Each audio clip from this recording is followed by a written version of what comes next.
No, non mi aspettavo il risultato così rotondo, non mi aspettavo quest'annata, anche se leggo, vedo e sento che è tutto dato per scontato, ma non l'è proprio assolutamente.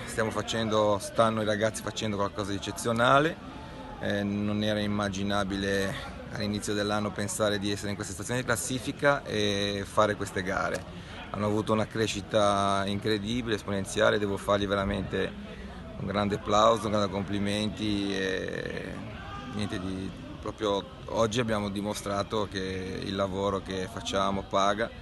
L'abbiamo dimostrato anche domenica scorsa, purtroppo uscendo sconfitti con forse più occasioni di oggi, però il calcio è questo, ci siamo subito rifatti, faccio veramente i complimenti a tutti.